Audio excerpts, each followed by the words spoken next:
Hello, welcome back to another video. I am super excited to have Maria Hristoforova with me today in this video. Maria is actually our current intern at Uber. You joined 2 months ago now? No, a month. A month ago. Like a month and a week. Feels like it's been forever. She joined as a product design intern for the summer, and it's really cool to have you on our team. And I thought that it would be fun to film a video about getting internships as a designer. It's a very hot topic. Dark magic of getting your internship. Yes. I just recently graduated with a bachelor in graphic and media design from the University of the Arts London. Congrats. So thank you. Long 3 years, but I'm finally done. Awesome. I have one internship before Uber, and that was at Shazam in London last year. And then before that, I used to work as a graphic and web designer at this small, now it's not that small, but back then it was like a small Bulgarian startup called Soft Uni. And what made you decide to apply at Uber this year for an internship? So I've always kind of wanted like a bigger company experience. And like last year I was like, okay, this is like, big-ish. Yeah. But the product and the design team was slightly smaller. So I was like, I want to see But it's like how a we bigger go scale. up. Yeah, like bigger scale. Like I also was really interested in like not only working for like more Western markets. Well, it's been super cool to have you on our team, and you've helped out in lots of different areas, like with lots of different team members and lots of different projects. So hopefully that's been fun for you. Oh yeah, definitely. That experience. Definitely. Awesome. Well, let's get into some questions. Yes. Okay, so our first question is from Jua, who asks, some companies have multiple rounds of interviewing and design challenges. How do you balance and navigate this process, especially if you're going through multiple at a time? This one's, that was me. So I started interviewing in October. Of last year? Yes. Wow, that's that a long was time. my first like CV was sent out on that date. So I think I've had an interview every single week except for like around Christmas.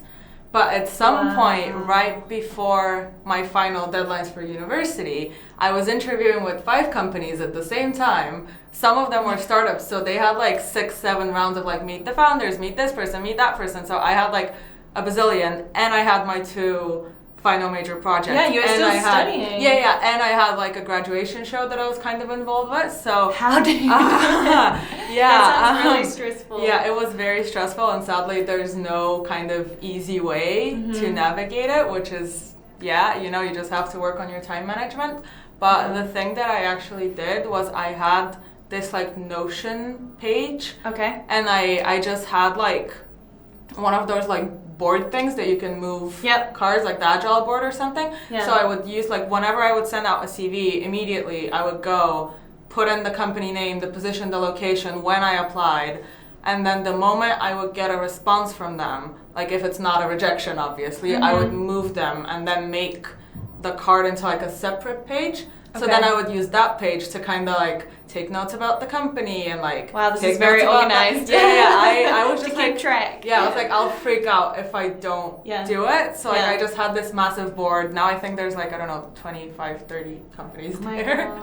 Yeah, but it's definitely helpful to like kind of keep track and know what's going on, because especially if you start like getting like a slew of emails, like it gets really stressful. And then also with the multiple design challenges, that also happened to me. Yeah, how did you make time for that? I kind of was just very honest to companies when I was doing them. Like, that's one thing, like no company would think that they're the only company that you're interviewing with. Like that's kind of like, it took me a little while to like to realize that it's not, not to be scared to be like, oh, I can't make this date, or like I can't make this deadline because I have another interview. Because at first I was like, oh my god, like what are they gonna think? What are they gonna think? Yeah, exactly. So I was like, oh no. But at some point I was like, oh look, I have this university thing that's really important, and like my education's important to me. So like, can we please like move it around? Like, can I get an extension? Most companies are super chill, and they're like, okay, no worries. Did you get to a point where you had to kind of prioritize and pick and choose the ones that you really cared about? I had to cancel at some point, because I was just like, okay, I don't really care about this. Like as someone was like, oh look, junior / like internship, apply. So then I would like apply, and I was like, wait, why am I even like trying? And at some point it's good to have like a few smaller ones that you're not that interested in, just to like test out like your interviewing skills. Yes. Like don't start with like your favorite company right up front, because like that's gonna be not gonna end well. Probably. You need some practice. Yeah. But at some point, like don't over practice with companies. Yeah, because it's just stressful. Yeah. All right, moving on to the next question from Chantel. What are the best ways to try and ensure that your resume and portfolio get noticed? Oh, okay. So my first portfolio, which got 0, like first year when I was applying to internships, and I didn't get an internship, I stayed at my current job. I had this like purple and gray theme, and like everything else, like my website was coordinated with my portfolio. Yeah. It was so branded, and like I got no responses. So I was like, maybe I don't have to like overdo my resume and my portfolio. So then last year I kind of took a different approach, that I was like, okay, I'm not going to use my resume and my portfolio as part of my work, if that makes sense. Like, I'll kind of use them as like a clothing hanger. Like, you don't care about the clothing hanger. Right, you care about the clothes on it. Yeah, exactly. Great analogy. But I kind of like really, if you see my CV now, it's black and white, like just a nice typeface, and like a few like links that are like colored in, but there's no progress bars, no percentages of my skills. Don't do that. It's very plain and simple. Same goes for my website.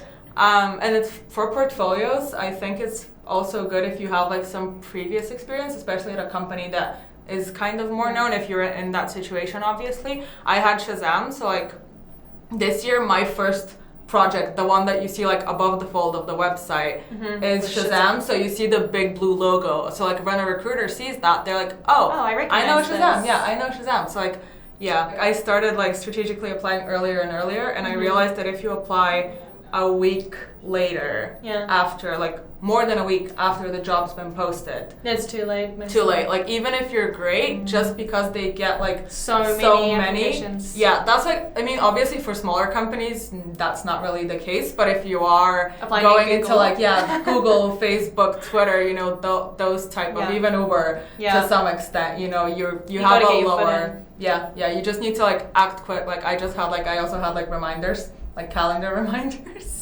I had a list of the companies. Very organized. Before I went to Shazam, I had all rejections but Shazam. Shazam was my only interview and my only offer. So I was kind of like, when I got interviewed for that, I was like clinging so hard. I was like, I need to get this. Because if I don't, I literally have nothing else to do. And then this year, I don't think I'm missing a lot of companies that I haven't interviewed with. So it's that if you don't get it from like the first time, it's completely normal. And even this year with Shazam, you know, I got to so many final stages and it still didn't work out. And it still took so long. So it's completely normal and completely fine. All right, next question from Diana. Do you need to be a certain age to intern? So on paper, no. But I feel like, first of all, there's different types of internships. So like there's the undergrad, there's like some that require like MA, PhD, like MBA, whatever. Like there's different like qualification levels, and there's also the internships that don't require like formal education prerequisites. But if your first year, like out of like between first and second year, chances are it's not gonna go that well. Time for you yet. So if it's especially like the first time that you're actually going into design, is your first year of university, then probably not. But definitely start looking, like if you're in university, I would start looking after your second year. We tend to kind of have this, not rule, but we tend to look for candidates that are hireable at the end of the internship. So either you're like in your last year or doing your final project, or you've just graduated or you're about to graduate, because we want to like invest in someone that, you know, is going to be a valuable member of the team, hopefully in the long term. I think it's more about where you kind of are in your design career, even if including studying, it's part of your career, rather than like how old you are. One area that I have noticed people struggling in is people who are starting design as like a second career. So they're a bit older and really looking for that opportunity to kickstart their second career in design. And so sometimes I'll see those people applying for internships, and I will be honest and say that it's sometimes challenging to justify investing in that person compared to if you have like a graduate coming out of university. If you're up against that person, it is a bit more challenging to get the internship. But I would still encourage you to try and apply. And put your best foot forward and try for those opportunities. Yeah, definitely. Okay, a good question from Fazer. What should I prepare to share during the portfolio review, and how can I differentiate myself to get ahead of other participants, especially as a non-native English speaker, which is also you. Yeah, right? I am not an English speaker, first language. My first language is Bulgarian because I am from Bulgaria. First of all, just to get that out of the way, a 99% chance that the people who are interviewing you are also not English speakers, like non-native English speakers. Especially in Europe. Oh yeah, in Europe, like 100%. I think, or at least for the ones in London, I don't think I've had one where I've had like only British people or like Americans or like anything. So that's not a problem usually. Even if you're not like as fluent, like they'll kind of help you. Like I know people from my university whose English wasn't as good and like they still got internships. Like that should never kind of be something that you're concerned about. Or felt discouraged about that. In terms of standing out during an interview process and like portfolio in general, I think the biggest thing is to know your own work and know what you're presenting, because I made that mistake like slightly earlier on. I had these like elaborate long case studies on my website and I was like, it's something that's also a work in progress, I know what it is, I'll just go and kind of wing it. And I went and I started trying like reading off my case study and I was like, what am I doing? Like I got confused and I sidetrack a lot. Like it's also knowing yourself and like how you tell stories. Yeah. It's like I can easily distract myself with my own stories. And when I got rejected, I was like, wait, why? My interview went fine, we were talking. But then I kind of reflected back and I was like, I didn't like even talk about that much about like the problems I'm solving. I'm not talking about like why I made certain decisions. I'm just trying to like explain the product, because it was also a really like the project itself was a big product. So I just kind of got lost. Yeah. And then I started really structuring and being like, okay, if I talk about this project, I need to say this, and this, and not just go all over the place. Yeah, not just wing it. Yeah, so just kind of have like bullet points and know your project, and also pick something that has kind of enough substance in it, like something that's kind of, and something you're really passionate about. Like be very selective, because I know in university like you can have a lot of projects and you can shove in like 20 things in your portfolio and you can be like, I can show you this and this and this and this, and like no one's gonna be impressed by you being like, I have 20 projects. 100 things. Yeah, I think I have 4 right now. And quality it's usually like quantity, right? Exactly. Okay, and a question from Viv. What are the worst design-related mistakes that I can make during the application and interview process?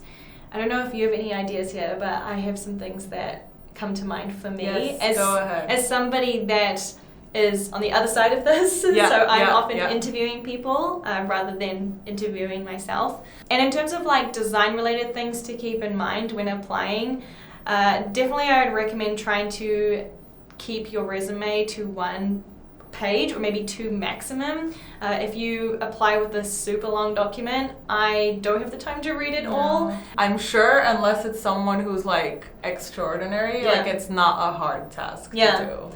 Yeah, and it kind of comes back to the like less is more, quality versus quantity. Just make sure that you are putting your best self forward, obviously, on your resume, and keeping it concise and easy to digest, because often we go through hundreds of applications and yours is just going to be one in the pile, and if it's too much effort for me to read it, then I'm not going to read it. Because you have enough choice. Like there's going to be someone else in the pile. Especially because it's such a like entry level thing. Like you can have a lot of the same entry level person. If you were hiring for like director, then sure, I'll read 5 pages of resume. But for an intern, if you can't really sell yourself quickly, then you snooze, you lose. Exactly. And then in terms of like giving your portfolio presentation and presenting your work, you are applying for a role as a designer, so I do expect the design of your work and your presentation to be good. That's kind of a no-brainer. So I do have high expectations in that area, that you present your work nicely. Hopefully, you've taken the time to go through and structure your presentation, like you mentioned case studies before. That's also really effective. If you're kind of jumping around Sketch or Figma files and it's really messy, that's kind of a flag to me that you either didn't take the time to consolidate your work and present it in a nice way, or that your process is really messy always. Don't be wrong, we all have messy processes. My Figma files look really messy, but I do take the time to structure and organize it so that other people coming into the file can actually digest it. So present your work nicely. That's going to be an expectation. Once I started using Figma, I started putting in links to my Figma files in my case studies, which was great, but I never really used them as my main source of presentation. They were kind of a side thing, and if they got brought up, it wasn't me being look at my messy work. Some of my projects were work in progress as I was interviewing, so I was well, I want to show it, but it's not done. So let me put the done bits on the case study, and then just be if you're interested to see more, context. If you want to see. But people do actually love that you're sharing your messy process, so it's not about being oh no, I'm not messy, I'm perfect. It's just not kind of putting shoving it. Don't shove it in their face hi, I'm messy. That's not the first thing that you want to say to someone when you meet them. Totally. Okay, so this last question is from me, which is, what have you learned from these internships, and would you recommend someone to do an internship? Yeah, so I've learned a lot. Last year, I think it was kind of a reassurance about my future career path. I was kind of applying for, because my degree is in graphic design, I am self-taught when it comes to product. So I was kind of applying to agencies and applying to tech companies. I was okay, let me see what I can get. And based on that, I'll have some idea if I actually want to be a graphic designer or a more digital product designer. But then the other thing that was kind of after I left Shazam, I left feeling very confident, because obviously I learned a lot of software, technical stuff about working in a team. That was my first time that I actually was not alone, because my startup experience, I was the first designer that they hired and the only one. That's hard. Yeah. So when I left, I was I'm ready. I'm ready. But then 2 weeks later, it was kind of now I say that Shazam in general was a tap on the shoulder, but also a slap across the face. Right. Because it was okay, you're doing good. You're good at this. You have potential to develop. However, you have so much more to learn. I'm definitely not at the level that I need to be to have that confidence. I was also kind of introduced to the design community in London, and I kind of started using Twitter, and I started messaging people. I did a few mock interviews. Hashtag networking. Yeah, hashtag networking on Twitter, and now it kind of definitely helped. Yeah, so I would definitely recommend it 100%. I think it's a really valuable experience, and if you are exposed to an opportunity like that, 100% take it. Yeah, totally. Invest in your future self. Yeah, definitely. Awesome. Well, that's all the questions we had. Thank you so much for being on my channel. Of course, thank you for having me. And where can people go to find you online or follow you? So my social media is very hard to spell. I will also also include it in LinkedIn. Yeah, I'm on Instagram and I'm on Twitter. If you want the more designy content, definitely Twitter. If you want my Instagram's more travel. Really nice photos, by the way. Thank you. Cool. Well, thank you so much for being on here, and thank you so much for watching. I will see you in a future video. Bye-bye. Bye.